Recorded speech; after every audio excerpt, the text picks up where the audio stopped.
This video is brought to you by Sailrite. Trucks are often used hard for good reason. Sometimes the upholstered seat of a truck may take the worst beating of all. If that's true for your truck seat, watch this video and learn how to reupholster your truck seat following this step-by-step video. We've already removed the seat and the old cushion cover from our 1976 Ford F-350. As you can see, the seat cover is in very bad shape. It needs to be replaced. Angela will take a few measurements and write them down on paper. This seat bottom will use two types of fabric, a Naugahyde Universal vinyl and a Sunbrella Sling fabric. The Sunbrella Sling will be the top two panels separated by the Naugahyde Universal strip in the middle. To those measurements we need to add for seams and also for the shrinkage that will naturally occur when sewing the pleats to the scrim or sew foam. Here's a look ahead, and you can see that these two equal panels are no longer the same length once the pleats are sewn into one of them. Each pleat stitch will typically shrink the fabric almost 1/8 of an inch along the horizontal plane of the pleated stitches. Here's an example. Let's say we had a 26-inch piece of fabric with scrim foam and we sewed 20 pleats on it. 20 times 0.125 equals 2.5 inches. Our 26-inch panel will shrink down about 2.5 inches in length. So now we need to recalculate using our required finish size as the standard. Our original measurement on the old cover was 23 3/4 inches, plus we need to add 3/4 inches for seam allowance, making the total length required to be about 24.5 for us. To calculate our cut size, we need to know how far each pleat will be sewn apart. For us, we have decided to space them about 1 1/4 inches apart. So now we can divide our figure by 1.25 and you get 19.6. So let's figure for 20 pleats, rounding up. 20 times 0.125 equals 2.5 inches. We need our finish size to be 24.5 inches, so add the 2.5 to that. We will cut our panel length to 27 inches to accommodate for seams and shrinkage. For the width or depth of the panel, don't forget to add the 3/4 inch for seam allowance there. Now we can mark our Sunbrella Sling fabric panels, we have 2 of them, to size and then cut them out with scissors. These 2 panels of Sunbrella fabric will sport channels or pleats. To accomplish this stylish look, we need to glue a scrim foam to the bottom side of the fabric. This foam with fabric backing allows us to sew through the decorative fabric and foam without the stitch pulling through the foam due to the fabric backing on the foam. We will spray the back side of the fabric with 3M's Super 77 spray adhesive. We are not spraying the foam in this video, but that's also recommended. To keep overspray to a minimal, we are spraying the glue in a wooden glue box. If doing this at home, just do it outdoors or in a garage on a table covered in paper. It is necessary to glue the fabric to the foam to keep it from moving around when it comes time to sew the pleats. The Sunbrella Sling does not have a right or wrong side. However, the fabric must be glued to the foam side and not the scrim or fabric side of the foam. Once it's glued, we can cut it out around the perimeter of the decorative fabric, or in this case, the Sunbrella Sling fabric. To make sewing of the pleats or channels easier, we need to mark the fabric where each pleat should be sewn. To do this, use a straight edge and a fine tip marker, if marking the underside of the foam, as we are. If you're marking the decorative fabric, use a pencil which marks can be removed from the fabric later on. For our project, we decided to position each pleat about 1 1/4 inches away from each other, which is almost the exact width of this yardstick. We are marking on the underside of the scrim foam or sew foam, the side with the fabric backing. We will be sewing this project with the Sailrite 111 sewing machine, which has a compound walking foot.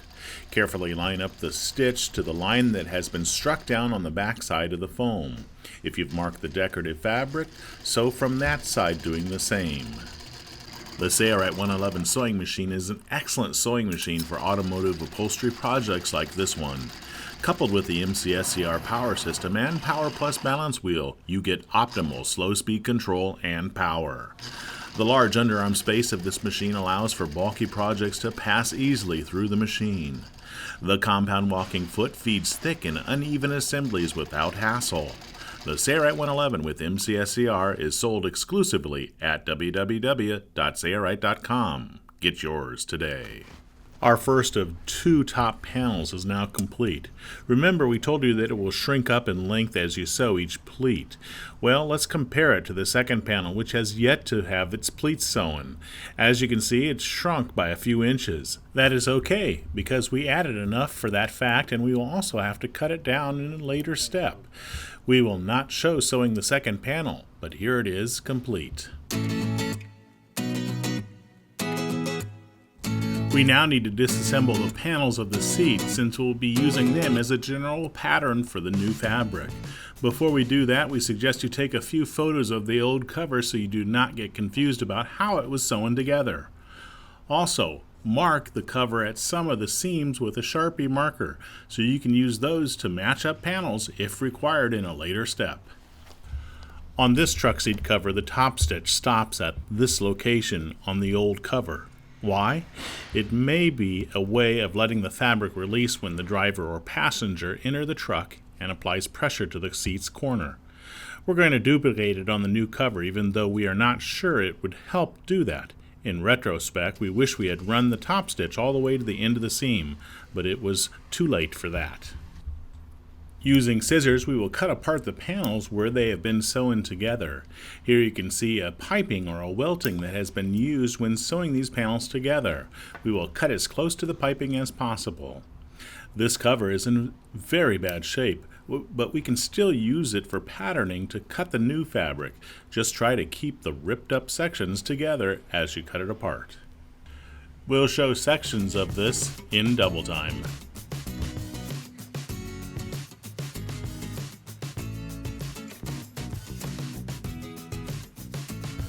We now have all the panels cut apart. They should be organized next to the corresponding panel to keep confusion to a minimum.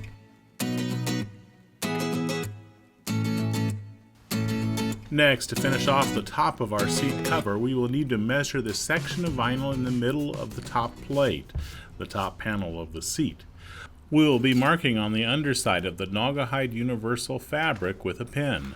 Measure the depth and the width. We are measuring the finished size of the panel, so we need to add for seam allowance, which will be about 3/8 of an inch. So we will add 3/4 inch to the overall size of the panel. 3/8 times 2 for both sides equals 3/4 of an inch. Naugahyde Universal, or All-American, can simply be cut out with scissors. The edges will not unravel. Adding a piping will add beauty to the seat. We are using a prefabricated piping that is made from a soft foam cord and has a Naugahyde vinyl fabric cover. It is available at Sailrite.com. The Sailrite 111 sewing machine has a cording foot installed. The cording foot has a tunnel built into the walking foot to accommodate the piping cord. If you notice, this cording foot has been used all throughout this video, even when we were not sewing piping. That's okay, but the standard foot does typically work better for non-piping sewing applications. We will now sew the channeled or pleated Sunbrella sling panels to the middle vinyl section. Be sure the panels' outside surfaces are facing each other and edges are lined up as you sew. We are sewing in such a way that the piping cording is running under the tunnel of the cording foot. We will add the scrim foam or sew foam to the vinyl section after we sew the outside sections to it. Here's what the seam looks like when we're done. She looks great.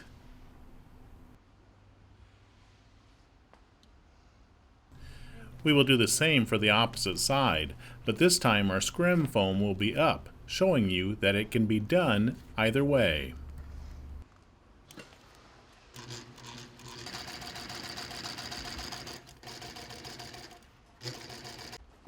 We will now sew the scrim foam onto the vinyl middle section. Angela will not cut it down to size to match until it is sewn in place. Same procedure as we did when the sides were sewn on. And notice that the Sailrite 111 with compound walking foot easily feeds this thick assembly. We're going to show this in double time.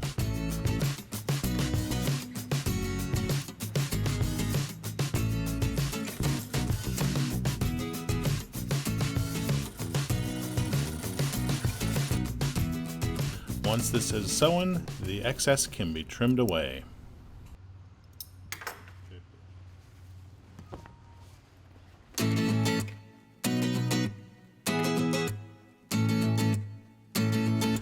Now we can cut our boxing or side facing panels. Notice that when this panel is joined together, a piping will be sewn onto the edge. We're going to remove the J-clip from the edge of this fabric, but before we do that, let's take a few snapshots so we can install it in the correct position on the new fabric. The J-clip is just simply sewn in place along the edge of the fabric, so we'll just take a seam ripper and rip those stitches. Typically, the plastic sewable J-clip is reusable, so handle it with care. If the old fabric is torn apart due to heavy use, try to lay it flat on the new fabric as it was when it was originally made. Then mark around it with a pin on the underside of the Naugahyde Universal fabric.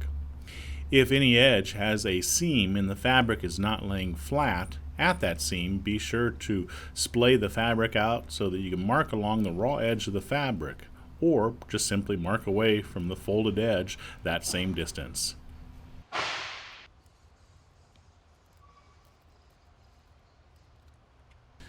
Once it is traced around, carefully mark any holes or positions where straps may have been sewn down. We have only traced around half of the old facing strip. Since the other side is in such bad shape, we're going to fold our new fabric in half after it's cut out and trace the other half. We have roughly traced around the opposite half and we'll cut it oversized first. Find the center and mark it well. Then we will cut the side that was patterned to the correct size.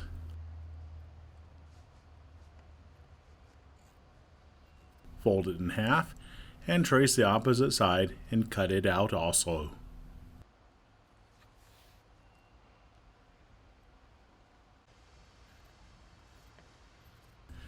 This facing or seat side has a tab or strap that was made from the same material.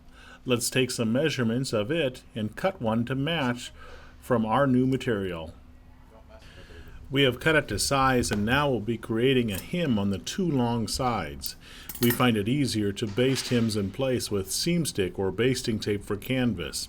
We will apply this double-sided tape to the strap and peel off the paper backing, revealing the glue, and then create approximately a 1/2 inch hem.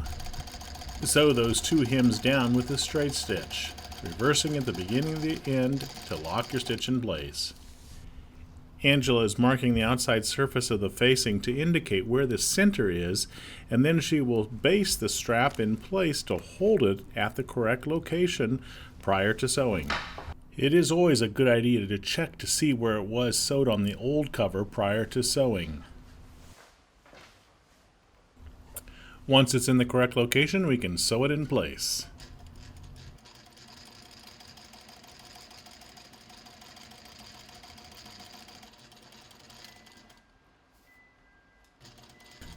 We now have an exact duplicate, minus the holes which we will make in a later step in this video.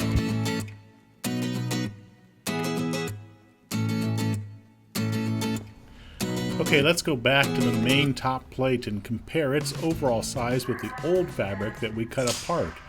We have yet to cut it to a general size. Lay the old panel face down and trace around it on the new fabric, which is also laying wrong side up. This will narrow down the size to almost the correct size, but more than likely it will be slightly oversized. So after the facing is sewn, we will trim either the top plate to match or the facing end to match. More of that will be shown a little later on in this video.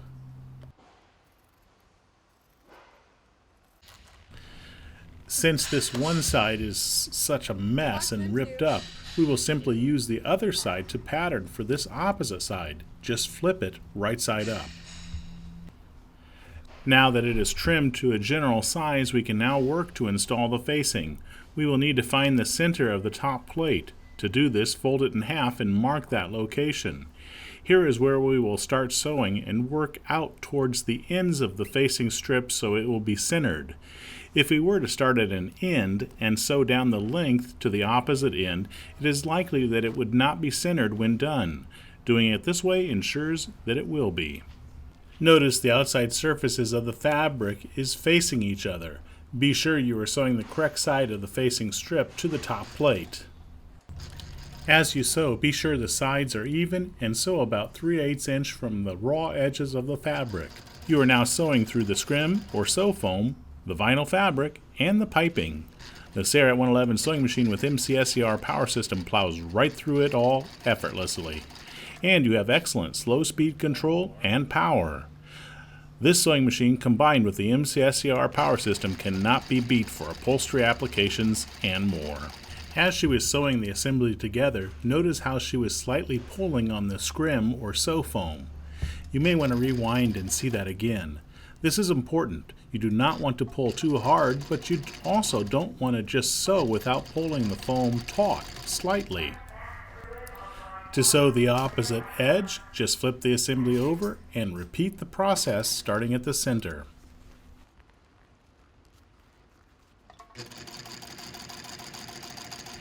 Remember how we discussed the top stitch stopping short previously in the video? Well, that step is coming up next, and we decided to follow the old cover exactly, so we will start and stop the top stitch at the curve here. In retrospect, I do believe the truck seat cover would be better had the top stitch be sewn all the way to the ends. We did not do that here. This top stitch should catch the 3/8 inch flap of fabric on the underside, and also be sure to splay the fabric out flat as you sew. This stitch should be about 1/8 inch next to the stitch that holds the top plate to the boxing.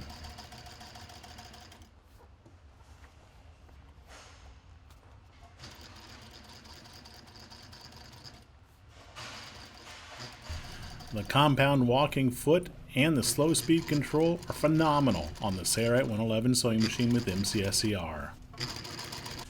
The next step is to trim the assembly to size yet again, if required. We are using an awl and have picked the opposite end at a corner of the fabric to our loft table. Now Angela will pull the fabric taut and pick the other end at the corner. She will do this for all 4 corners.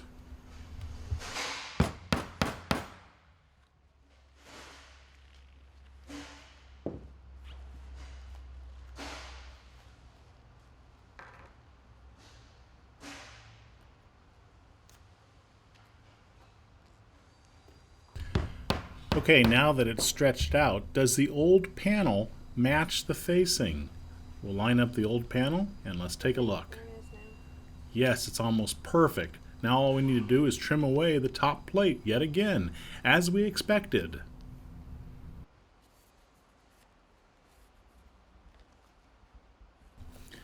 To do that, mark it and then cut it.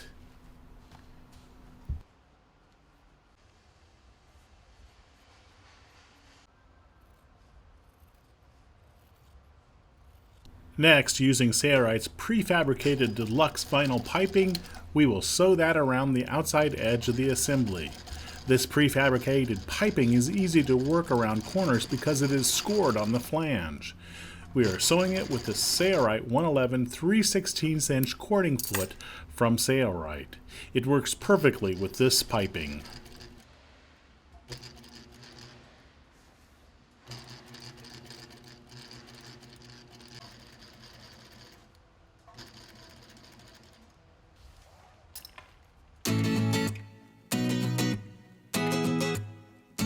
Next, we'll work with the forward boxing. The process is almost exactly the same as what we just did for the backside edge facing. We will remove this one plastic J-clip along the center section. This facing strip has a seam in the center, so we will cut it at the seam. Let's pattern for just 1/2 of the forward facing strip. After that is cut, we will mirror it for the second half. On this facing strip are many smaller sections of J-clips that are attached with fabric poles. We will leave those in place since they are in odd spots and will need to be marked for the correct position on the new fabric. What is a fabric pole? We will discuss this very soon. As we did earlier, we're going to trace around this old facing to create the new facing. You can see here that this position was hemmed over, so we want to include the hem section when tracing around it.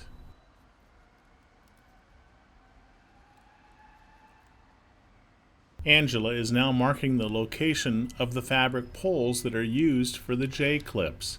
Fabric pulls are nothing more than a scrap fabric that is used to extend the fabric's edge without having to use our good fabric.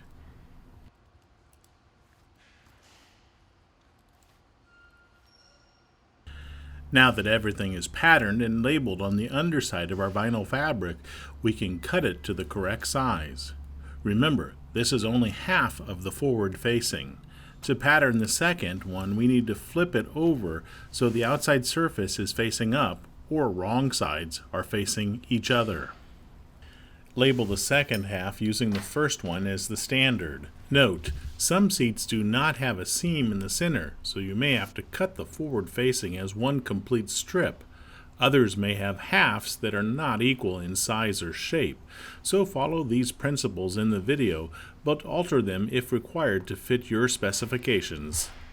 It's now time to sew the two halves together. To do so, lay them so outside surfaces are facing each other, and sew about a ½ inch from the raw edges of the fabric. We are creating a semi-flat felled seam here. Splay the fabric open and sew about an 1/8 inch away from the first stitch. This is called the top stitch. Be sure to pull against the two halves of the fabric as you sew so the fold is right up against the first stitch. Also be sure to stitch through the ½ inch flap of fabric on the bottom side as you sew. Our pattern included for hems at areas where a fabric pole was not to be installed. So at those areas we will fold the fabric over and sew it down. This gives a finished looking edge and keeps the stitch line even with the fabric poles that will be made coming up next. Here is our old cover, and you can see the plastic J-clips are sewn onto scrap fabric, or what we call fabric poles. We will take some scrap fabric and cut it to the appropriate size required for each J-clip. Then we will cut the old J-clip off by cutting at the stitch line that holds the fabric pole in place on the seat. Then pattern for the exact size of the fabric pole plus seam allowance. You can see that Angela is marking about a ½ inch away from the cut edge of the fabric pole. That allows for the seam allowance. After all your fabric poles are patterned, you can take the old and new seat cover and determine how they were secured and how they should be orientated on the new seat cover.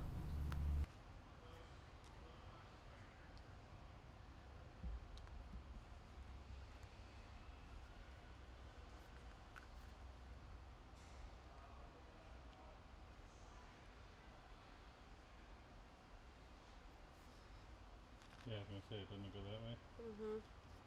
And I gotta follow this. This fabric pole has a lot of shape, but we will sew along the same plane. In other words, so the raw edges are even.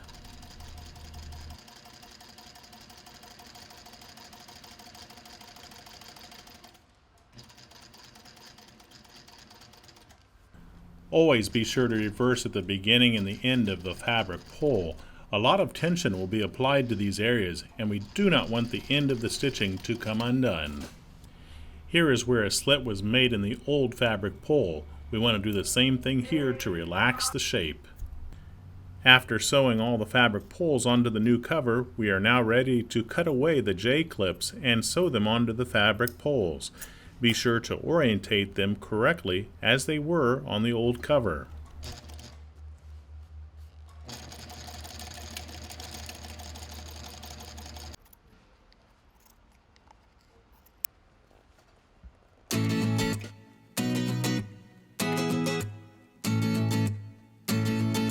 It's now time to sew the forward-facing strip to the main assembly. We will find the center and start sewing from the center, just as what was done when we sewed the other sides facing. We're going to show this in double time.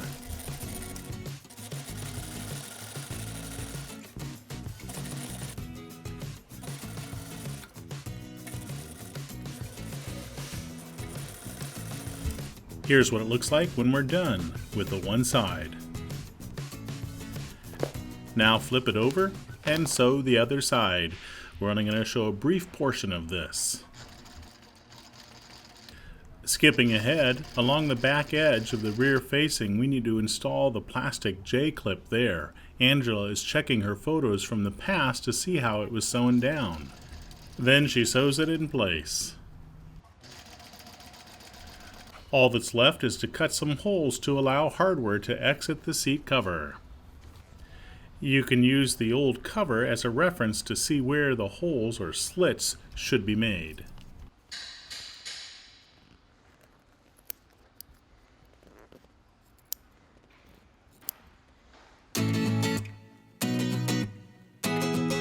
It's time to slip the new cover over the seat structure and foam. In some places this foam has been compressed since it's old and has sunk slightly, so we may have to use some batting or fiberfill to build out those areas where the foam has sunk. We will start at the rear and fasten the J-clip in place to the metal lip under the seat. You can expect the cover to fit over the foam very snugly, so having a helper may be beneficial. When pulling hard on the cover, do not pull on the fabric poles, but rather the vinyl fabric.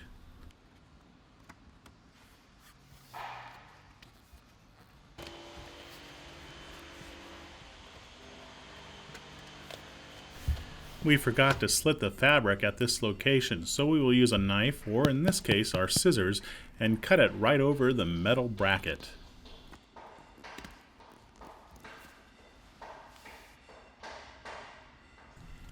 As discussed earlier, the foam is slightly compressed on the ends where it was mostly used by a driver and passenger entering and exiting the vehicle. In those areas we will use some fiberfill or batting to build those areas out.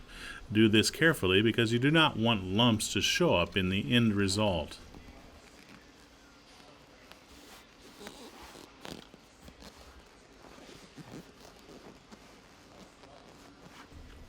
Here's what the finished seat looks like.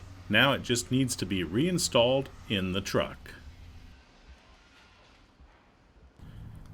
Out to the Sailrite parking lot, and here is the 1976 Ford F-350 with new seats. Too bad we didn't have a photo before showing you how it used to look. This is a major improvement. We did not show the process for the backrests, but if you can build the bottom one we just completed, you can easily do those as well. The materials list is coming up next. Sailrite has some great and long-lasting fabrics that will work great for your truck seat. Pick from the many styles of Sunbrella sling fabrics, and if your seat uses a vinyl like ours did, you can pick from the Naugahyde brands or Seabrook, which are top quality. For more free videos like this, be sure to check out the Sailrite website or subscribe to the Sailrite YouTube channel. It's your loyal patronage to Sailrite that makes these free videos available. Thanks for your loyal support. I'm Eric Grant, and from all of us here at Sailrite, thanks for watching.